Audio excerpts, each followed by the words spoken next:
at the forefront of politics. Our enemy is Trump. He is the enemy. We gotta unite. If we're not a united party, we lose to Trump. On the front lines of activism. There's certain fights, if we don't engage, they win. This is a fundamental question of who we are. And delivering your daily dose of comedy. Donald Trump, when he had his physical, they had his blood pressure, and mine is higher than his. Oh. And the irony is mine is higher because of him. From the blue wave. We flipped. Enough seats to take control of the House. We control the House. To 2020 and beyond. This is the Dean Obeidallah Show on Sirius XM Progress, Channel 127. And welcome back, Dean Obeidallah Show. We're live right here, Wednesday, October 30th. I'm Dean Obeidallah, as always, your needy MBFF. And I'm actually slightly distracted because I'm reading more breaking news that just happened. And we're going to cover that, of course, on this show. It just doesn't end because we are in the time of impeachment. So it's real-time evidence being released to us. And we are all digesting it collectively, sometimes a few hours before the show, sometimes literally before you go on air, which just happened now with what's breaking news. It's not a big name for anyone, but he is important. Tim Morrison, who's on National Security Council, I'll break down why it's important, is going to apparently, per NPR exclusive reporting, is going to resign. He was scheduled to testify tomorrow, and we will find out why he's resigning. I'm hoping it's because he's an American patriot. And he's had enough, and he's got to go.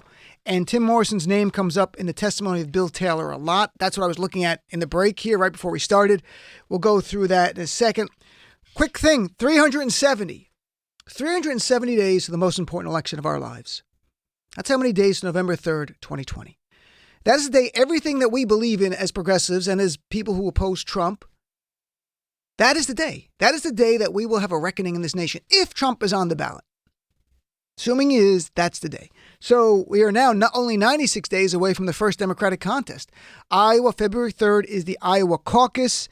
And later in the show, 2020 presidential candidate Julian Castro will join us live to talk about impeachment and everything else that's going on. We'll chat with him. But first, though, we got to pick up, we have our friend Stephen Colbert giving us some humor based on the testimony yesterday of Lieutenant Colonel Alexander Vindman, which we covered a lot of the smears by the right yesterday, and it continued even to last night and then today with Don Jr., the just piece of garbage.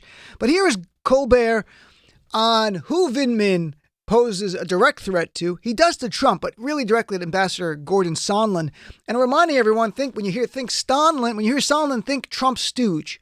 He's a Trump stooge. He gave Trump $1 million for his inaugural campaign committee. And it's stunning that it's $1 million, also stunning that it's legal in America under our laws to give a president-elect $1 million for their campaign committee for the inauguration. Unreal. That's just buying things. And he bought himself an ambassadorship. Well, he had testified under oath that he never brought up Joe Biden's name, and that no one at any time articulated any concerns about conversations that Trump or anyone in that circle was asking the Ukrainians about Joe Biden investigating Biden. Well, that was destroyed by Sondland. And here's Colbert having some fun with it. And when you hear Colbert read things, you'll hear him say things like sort of a quote. That is literally from the testimony. You can't see it because it's on air. They put it right there. But when you hear Colbert say, but this, and that, that's all from the testimony released of Vindman. So here is Colbert on Vindman destroying Trump stooge Sondland. Clip 1. Vindman's testimony directly contradicts that of Ambassador to the EU and Jean Douche Picard, Gordon Sondland. Ambassador Sondland told House investigators that no one had raised concerns about the president's actions. Yes, Vindman did not raise concerns. All he did was convey certain concerns, share his concerns, reported his concerns, and again, reported his concerns. It's a classic case of he said.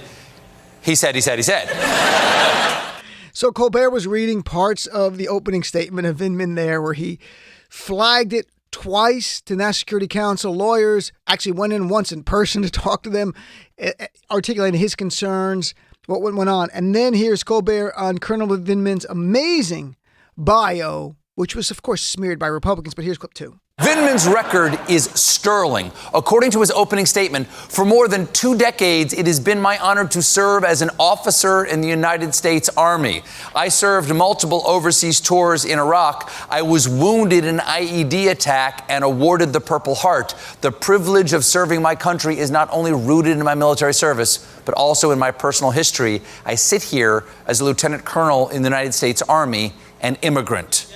Wow, that last part. Crazy. That last part must have come as a huge shock to Donald Trump. What do you mean he's an immigrant? I didn't know those came in white. You know what? He must be... It must be some sort of manlania. And look, there's all this attempt to muddy what is going on by the right now. Where you're seeing Donald Trump, the reporting is that he is calling on Republicans to defend him on the substance, because they are not.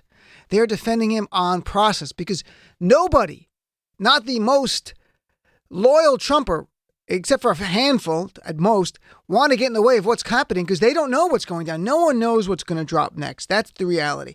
So what happened? Yesterday we covered how Republicans were attacking this lieutenant colonel, a man who had a Purple Heart for being wounded by a roadside bomb in Iraq.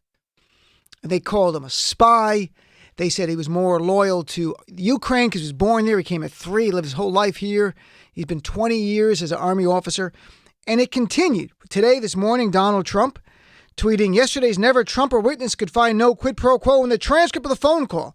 He's calling him a Never Trumper, which, to remind people, a week ago, Donald Trump point blank said Never Trumpers are human scum. And that's when he was tweeting about Bill Taylor, the ambassador who had just destroyed Trump with testimony, who himself is a West Point graduate, served in the infantry for 6 years as an officer in Vietnam. And Donald Trump smearing Vindman today. And then his son, who is only, if you're looking for someone as bad as Trump, the apple is right there with the tree. Here is Don Jr. from this morning on Fox and Friends, slamming Vindman and slamming all of us Democrats, saying that we only like veterans who agree with them. While he's literally slamming Vindman right there. They've slammed Bill Taylor as human scum. And he's saying we are the ones that only protect our veterans. Unreal. Here's clip 3. Why are they doing it? There's no there. You know, they do the usual thing, right? They bring in another guy that they believe is beyond reproach, right? Like they did with Mueller, right? Well, he's a decorated guy. He was, head of the FBI. Meanwhile, it took about 30 seconds for people to realize when they put him on the stand that he'd never even seen the Mueller report. It was a joke. So now they'll do it with this guy. He's a decorated. Well, now he turns out he's, talking to the Ukraine, or he wanted to edit the transcript. Did they give Michael Flynn that type of deference? And by the way, did they give Tulsi Gabbard, who's a veteran, did they give her? No. You only get she's a to Russian be absolved. Agent. Yeah, she's a Russian agent. You only get total absolution if you are a leftist veteran. Not a veteran, just a leftist. If you're on their side. And literally on Fox and Friends yesterday, that very show, they said that Vindman has an affinity to the Ukraine. The night before on Laura Ingraham, they said, floated the idea of espionage. And Sean Duffy, who was a CNN contributor and a big-time Trumper, even more blunt in questioning the loyalty of this lieutenant colonel. And so there's more breaking news. What we learned last night to today is that what Lieutenant Colonel Vindman testified, and again, this is based on leaks, is that the transcript of the phone call that Donald Trump called perfect, the one he said it was perfect, there's no quid pro quo, that we all knew it was not a transcript. One of the first lines in it is that says it's not a verbatim transcript. There's been a little dots in that showing us there were things missing, no matter what. That was clear. Well, Lieutenant Colonel Vindman testified yesterday there were omitted crucial words and phrases, and he attempted to add those words and phrases so that the summary was accurate and complete. But he was not allowed to. We don't know who stopped him. I would imagine loyalists of Donald Trump in the White House, of course. What did he want to add? He wanted to add that Trump, in the phone call on July 25th with the president of the Ukraine, not only brought up Joe Biden's name a couple of times, brought it up more times. Talked about Joe Biden having apparently some audio tape that the Ukrainians he heard had an audio tape of Joe Biden talking about corruption. That makes no sense. I've not even heard a rumor of that, but in any event, that's what they're saying. And that he brought up Burisma Holdings even more, the company that Hunter Biden's son was on. Why does that matter? Because that transcript would read differently to all of us if instead of seeing Joe Biden's name once brought up by Trump or twice, it was brought up 3 and 4 and 5 times. That would, first of all, the charade of corruption is a charade, but this would ultimately decimate it. Because you're like, you're kidding me. You were not concerned about corruption at all. And we know he's not, but you can't even make that straight-faced argument. So you have that going on. Then you have breaking news right before I came on air that Tim Morrison, national security official, whose name might become more known to us in time, that he is leaving the National Security Council. He's set to testify tomorrow before the impeachment inquiry. I went quickly as I saw that, and I knew his name from Bill Taylor's testimony, that he was appointed by John Bolton. He's a hawkish Republican, this guy Morrison. According to Taylor's testimony, the important part, the really important part, is that he said that Trump told Ambassador Sondland that he insisted that President Zelensky, the president of Ukraine, go to a microphone and say he's opening an investigation of Biden in the 2016 election, and that he wanted Zelensky to do it himself.